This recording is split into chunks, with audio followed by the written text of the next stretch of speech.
Di balik kehidupan rumah tangga yang berjalan setiap hari, ada peran besar yang sering tidak terlihat. Pekerja rumah tangga atau PRT, mereka menjaga kebersihan, memasak, merawat anak, hingga membantu lansia. Kehadiran mereka, banyak keluarga, terutama di kota besar, akan kesulitan menyeimbangkan pekerjaan dan kehidupan rumah tangga. Namun, di balik kontribusi besar itu, posisi PRT masih sangat rentan. Data International Labour Organization menyebut, ada sekitar 4 hingga 5 juta pekerja domestik di Indonesia. Dan 80 hingga 95% diantaranya perempuan. Sebagian besar bekerja tanpa kontrak kerja, tanpa jaminan sosial, dan menerima upah di bawah standar. Menurut Sekmas tahun 2023, pendapatan mereka rata-rata hanya 1,2 juta rupiah hingga 1,8 juta rupiah per bulan. Jauh di bawah UMP nasional. Pekerjaan ini sering dianggap sekedar perpanjangan tugas perempuan di rumah, bukan profesi yang bernilai ekonomi. Padahal, mereka adalah tulang punggung ekonomi domestik kelas menengah. Tanpa perlindungan hukum, pekerjaan ini menjadi simbol nyata ketimpangan sosial dan gender di Indonesia. Indonesia memang sudah menandatangani Kovenan Internasional Hak Ekonomi, Sosial dan Budaya tentang hak atas pekerjaan yang layak dan Undang-Undang Nomor 39 Tahun 1999 tentang HAM. Tapi belum ada turunan kebijakan yang melindungi pekerja domestik secara spesifik. Celah hukum ini menyebabkan jutaan PRT bekerja tanpa kepastian, tidak punya kontrak, tidak punya jaminan sosial, dan tidak punya mekanisme pengaduan. Selama lebih dari 20 tahun, masyarakat sipil terus mendorong pengesahan rancangan Undang-Undang Perlindungan Pekerja Rumah Tangga. Namun hingga kini, regulasi tersebut masih tertahan di DPR RI. Padahal, kehadiran payung hukum ini sangat penting untuk mengakhiri kerentanan pekerja rumah tangga yang selama ini tidak diakui sebagai bagian dari sektor formal.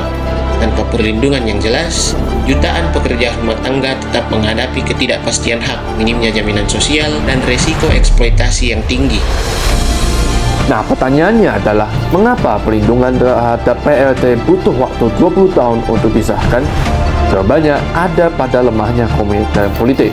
Pekerja rumah tangga tidak memiliki kekuatan politik, tidak memiliki serikat, tidak ada tekanan elektoral, dan tidak dianggap sebagai kelompok strategis.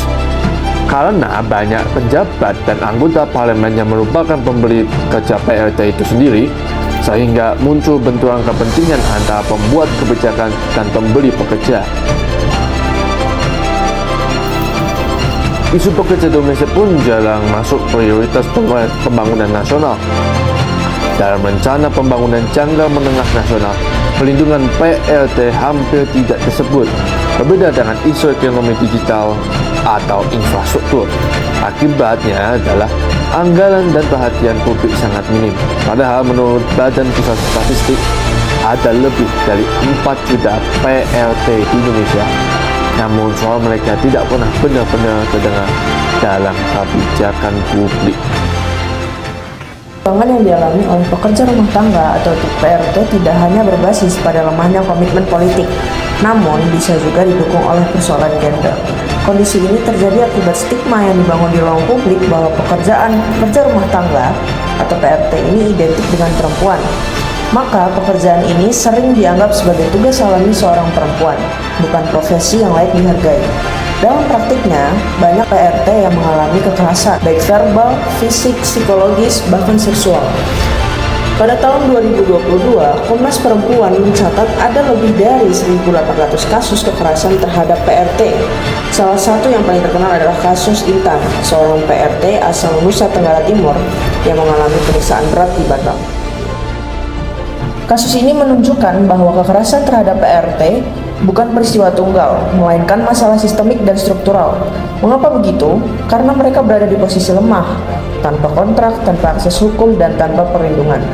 Sehingga hal ini menyebabkan ketidakmampuan mereka mendapatkan hak kebebasan yang seharusnya. Kekerasan terhadap PRT bukan sekedar pelanggaran individu, tetapi juga cerminan dari ketimpangan sosial dan gender yang masih mengakar di Indonesia. Nah, jika dibandingkan dengan negara lain, Indonesia masih tertinggal sangat jauh dalam hal melindungi pekerja domestik, di mana Filipina sudah meratifikasi Konvensi International Labour Organization 189 sejak tahun 2012 dan menerapkan Domestic Worker Act dengan memberi jaminan upah minimum, cuti, dan asuransi.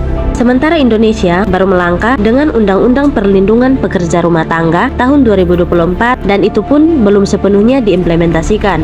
Padahal, menurut UN Women, pekerja domestik menyumbang 10 hingga 13% dari PDB global jika dihitung nilainya. Artinya, pekerjaan yang sering dianggap tidak produktif justru menopang fondasi ekonomi dunia. Isu pekerja rumah tangga bukan hanya persoalan ketenaga kerjaan, tapi juga cerminan dari bagaimana demokrasi dijalankan di Indonesia. Dalam demokrasi sejati, setiap warga negara berhak atas kesetaraan, partisipasi, dan keadilan sosial. Namun, realitanya menunjukkan bahwa sebagian warga, terutama pekerja rumah tangga, masih belum merasakan ketiga prinsip itu. Dari sisi kesetaraan dan partisipasi, PRT belum diakui secara penuh sebagai pekerja yang memiliki hak yang sama di depan hukum. Meskipun kerja mereka menopang kehidupan banyak keluarga, mereka tetap berada di kelas sosial yang terpinggirkan. PRT juga seringkali tidak mendapat keadilan yang dimana suara mereka nyaris tidak terdengar dalam proses politik dan perumusan kebijakan.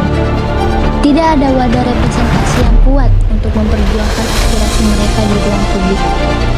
Sistem ekonomi dan hukum di Indonesia pun masih memprioritaskan sektor industri dan formal. Sementara, pekerjaan domestik yang menopang keseharian masyarakat justru diabaikan. Padahal, demokrasi bukan hanya tentang memilih pemimpin, tapi juga tentang bagaimana negara memperlakukan setiap warga dengan adil dan bermartabat, termasuk mereka yang bekerja di ruang private, yaitu rumah tangga. Karena, dengan menghormati dan melindungi juga berarti memperkuat fondasi demokrasi itu sendiri. Jadi pertanyaannya, apakah demokrasi kita sudah cukup adil untuk mereka yang tak terlihat tapi paling dibutuhkan?